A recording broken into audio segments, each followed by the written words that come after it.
नमस्कार, आप सभी दर्शकों का स्वागत है।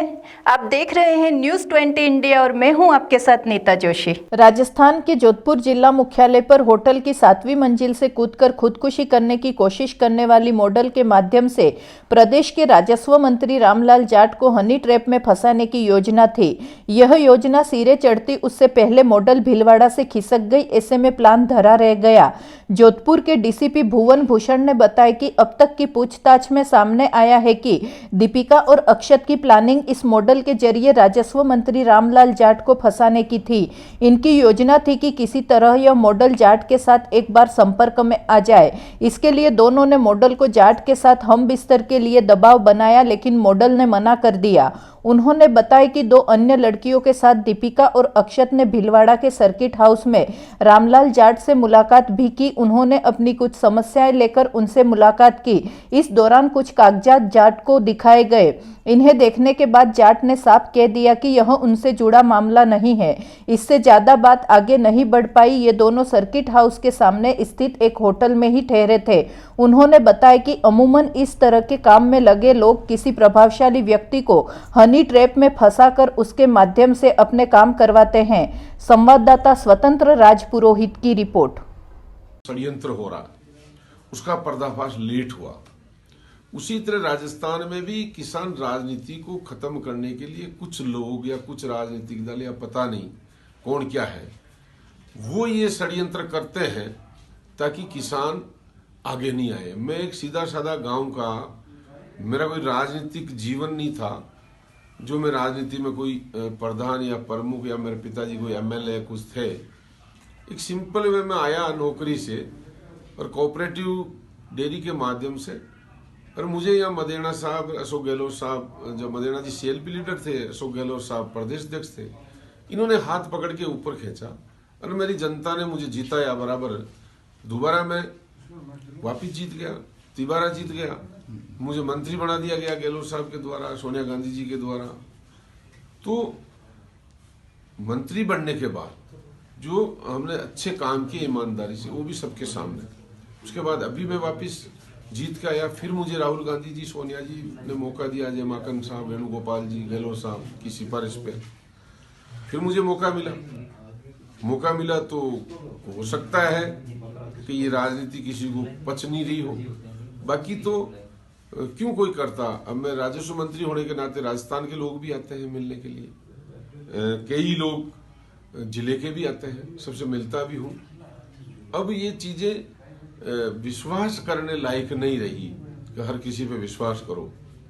सब अच्छा है कि नंबर 1 बात तो सीधी सी है कि इस चीज का पता मुझे कतई नहीं था, कि मीडिया के माध्यम से ही मुझे पता चला। तो मैं सबसे पहले तो पुलिस को धन्यवाद दूंगा, उन्होंने तुरंत इसका पर्दाफाश किया। दूसरा, जन सुनवाई करने का काम राजनेता, हर कोई राजनेता करता, किसी भी दल का हो। मैं भी मेरी रूटीन के सर्किट हाउस में जब जन सुनवाई करता हूँ घंटे 2 घंटे, तो सबके चाय पानी नाश्ते की व्यवस्था भी करता हूँ, सुनवाई करता हूँ रूटीन में। मैं इनको नहीं पहचानता। ये लड़कियां आई, काम बताया, इन्होंने हेड से बात कराई। पहले हेड का फोन भी आया था, न्यूज फ्लैश के नाम से इन्होंने। अब मैं टीवी वालों, अखबार वालों को विश्वास नहीं करूं तो भी मैं शपथ लेने की गलत होऊंगा कि मैं उनको सच्चाई नहीं बता पा रहा हूं।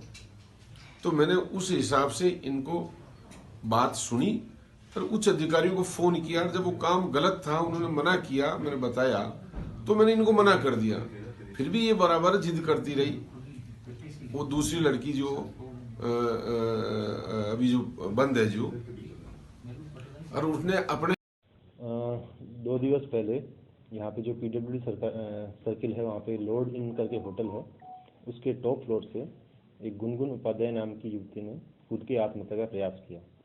अभी जो लड़की है वो हॉस्पिटल में है, क्रिटिकल है, पर अभी फ़िलहाल वो ठीक है। उसकी अभी उतनी क्रिटिकल नहीं, जितनी जिस टाइम आई थी उतनी थी। उसका इलाज अभी विधिवत रूप से अच्छी तरह से चल रहा है। डॉक्टरों से हम संपर्क में बीच बीच में, और उसकी खैरियत पूछते रहते हैं। घटना का जब हमने इसमें पता चला, तो इसके बाद उनके बयान हुए। जो सारी प्रक्रिया होती है पुलिस की इन्वेस्टिगेशन की, वो पूरी हुई। तो बयानों के बाद जो बात निकल के सामने आई है वह ये कि वो अक्टूबर माह के अंदर मॉडलिंग के पर्पज़ से उदयपुर में एक लड़का था अक्षत और एक लड़की थी दीपाली, उसके संपर्क में आए तो वो उदयपुर गई मॉडलिंग के लिए। वहाँ पे उसने कुछ दिन काम किया और वो नवंबर माह में लौट के आ गई और यहाँ पे उसको कोई इन्फेक्शन था या कोई बीमारी थी जिसके कारण से उसको हॉस्पिटल में एडमिट रहना पड़ा। इसी दौरान न्यू ईयर के आसपास वो जो लड़की थी दीपाली, उसने इसको फ़ोन किया और फ़ोन करके दोबारा उदयपुर बुलाया और ये कहा कि हमारे पास तुम्हारे कुछ अश्लील वीडियोज़ और फोटोज़ हैं जिसको हम वायरल कर देंगे यदि तुम दोबारा उदयपुर नहीं आई तो। उसके बाद ये 20 तारीख के करीब वापस उदयपुर गई। उदयपुर जाने के बाद दिनांक 28 के आसपास उन्होंने इसको ब्लैकमेल किया कि तुम्हें हमारा काम करना पड़ेगा, हमारी एक कोई इम्पोर्टेंट फाइल है जिसको निकलवाने के लिए तुम्हें हम एक जगह भेजेंगे, तुम्हें वहाँ पे जाना पड़ेगा। वो लड़की उनके साथ में वहाँ से गई और शाम होते उन्होंने उसके अकाउंट में पैसे डलवाए। पैसे डलवाने के बाद शाम को जो उस लड़की ने थोड़ी आनाकानी करी काम करने से, कहीं जाने से, तो उसने उसके पैसे वापस ले लिए। वापस लेने के बाद लड़की अगले दिन सुबह निकलती है अपने किसी दोस्त के साथ में और उससे अगले दिन वो यहाँ पे जोधपुर आती है। आने के बाद में अपने घर वालों को वो एक मैसेज डालती है, ऑडियो मैसेज, और उसके बाद में लोडिंग की छत पे जाके वहाँ से कूद के आत्महत्या का प्रयास करती है। ये इसमें पूरा एक है। तो हमने जो अक्षत और जो लड़की है दीपाली, उसको हम पूछताछ के लिए लेके आए हैं, उनकी पूछताछ जारी है। जैसे ही हमारे केस में इन्वेस्टिगेशन की पूरी होती है उसके बाद हम उनको